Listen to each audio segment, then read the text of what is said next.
Hello and welcome back to another update as we cover the latest developments throughout the front line in the Russo-Ukrainian war. It's your host Whip Union, and in this one we have developments on three separate areas of the front line. First off, here to the northwest of Marinka, I reported on a armored assault by the Russians towards Krasnoyarivka. It is reported so far that there is no conclusive end to it. The battle is ongoing. The Russians are continuously attempting to gain a foothold within the central parts of the city to establish positions along the railways east of Krasnoyarivka and establish positions in the Dacha area to the southeast of the city.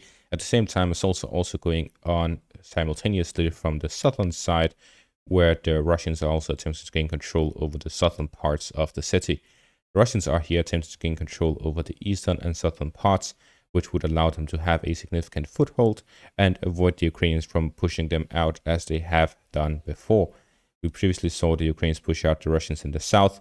Following that, the Russians switch up their strategies to now attempt to gain a foothold in two areas simultaneously, with the armored assault as the initial push and breakthrough, following up with as infantry assault groups getting into the city and fighting there. So there's heavy fighting taking place with heavy artillery and heavy FAB bombing of the city. You may have seen this tank in the Russian armored assault yesterday and wondered, well, this seems like a very efficient yet inefficient way to deal with drones. There is this major cope cage.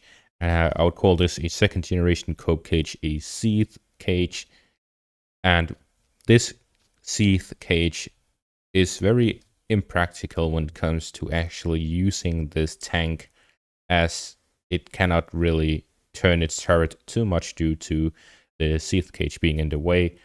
This makes it very confusing as to why they're doing this. Yes, it does likely create a better survivability in terms of dealing with FPV drones. It has been reported to me by my Russian sources that that is the case, and it seems to have a longer survivability. And they also explained to me exactly why this was done. Why did they do this when it completely obstructs the ability of the tank to turn its turret? And it was reportedly because this specific tank was already damaged. It could not turn properly in the first place and didn't have time to go back to maintenance and so on. So they decided to turn it into a makeshift mine clearing tank, where the cage is to prevent FPV drones from destroying it. And then they have added mine clearing equipment to it. So it's driving in the front, clearing the mines, not really being used too much for fire support. And that is why it makes sense for them to do this. Moving on to the next section of the front line, we see here in the direction of Pervomaiske, it is reported by Russian sources that the final operations are taking place. This was also corroborated by Syriac maps reporting that the Russians are clearing out the final buildings in the town, which means that the Ukrainians have mostly withdrawn to Netailove, here to the west of the village. And with this, the Russians are likely to capture the town of Pervomaiske within the next few hours or days.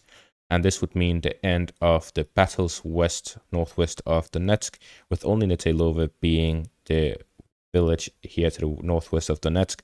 Other than that, the city of Avdiivka has been captured by the Russians. Marinka has been captured. Krasnoyarivka is under assault by the Russians. Nevelska has been captured as the sole village in between Krasnoyarivka and Pervomaiske. With this, only Netailove and Krasnoyarivka remain to the west of Donetsk within artillery range. If those two villages and cities are captured, then the Russians would be completely secure in Donetsk from direct artillery fire from Ukrainian positions west of the city. Moving on to the third section of the front line here in the direction of Jezhev Yar. It is also reported that the Russians have captured Bohdanivka, with final battles taking place in the outskirts of the village. We saw in the previous past few days that the Russians have managed to make a significant advance within the village due to the advance towards Jezhev Yar, allowing them to gain control over significant portions of the forest area here to the south of Bohdanivka, allowing the Russians to flank the Ukrainian positions within the village. And it is now reported that the Russians are close to capturing it or have already captured the village. So we're seeing a Russian capture of Bohdanivka and Pervomaiske at the same time, as the Russians are storming Chasiv Yar and Krasnoyarivka.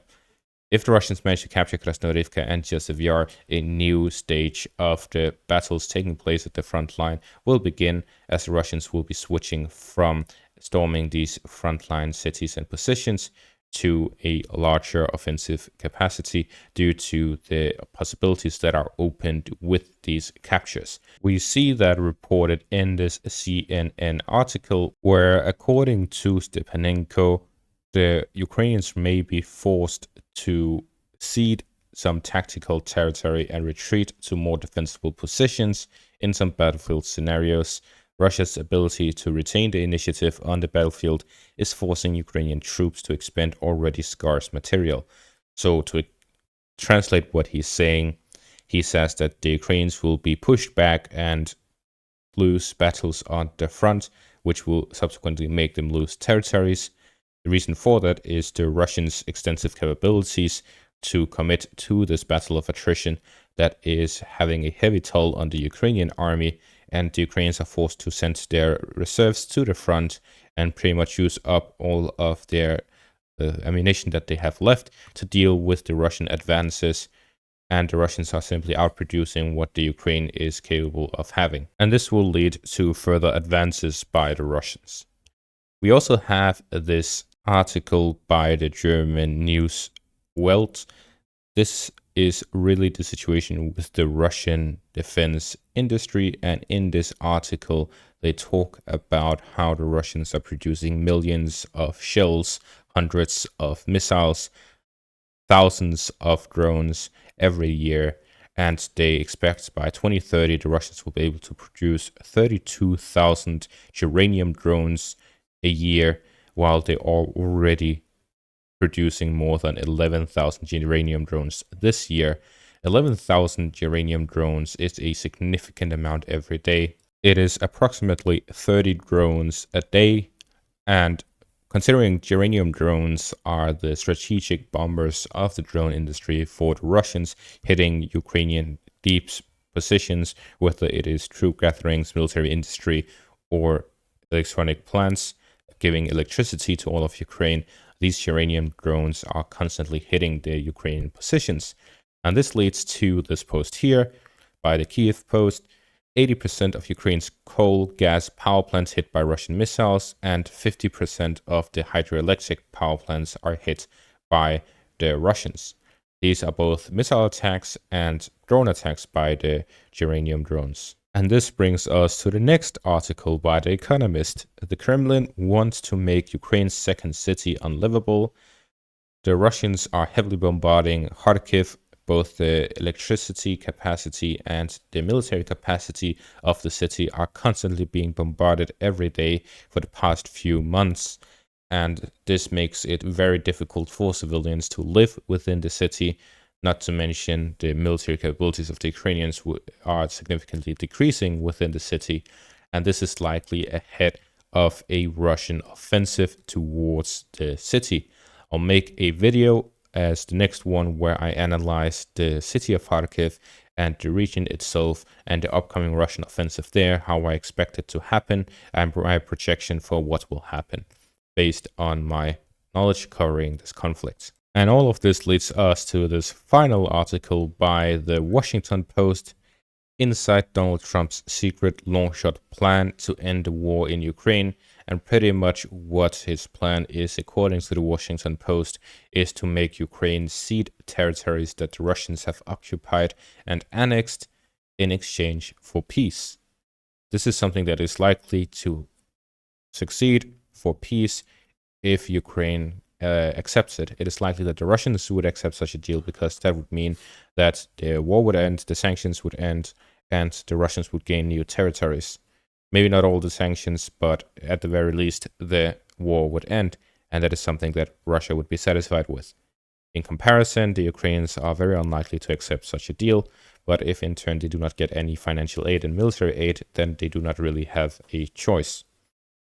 And this is why the Battle of Kharkiv is so significant, because if the Russians gain control over Kharkiv, then any belief that the Ukrainians would really win this war or have a chance at fighting it would significantly decrease. And peace for territory would be a more viable option, especially if the United States is the main advocate of it that way. And that is going to be all for this update. I thank you all for watching. Make sure to leave a like, subscribe, and check out my Patreon for additional content. And make sure to have a great day.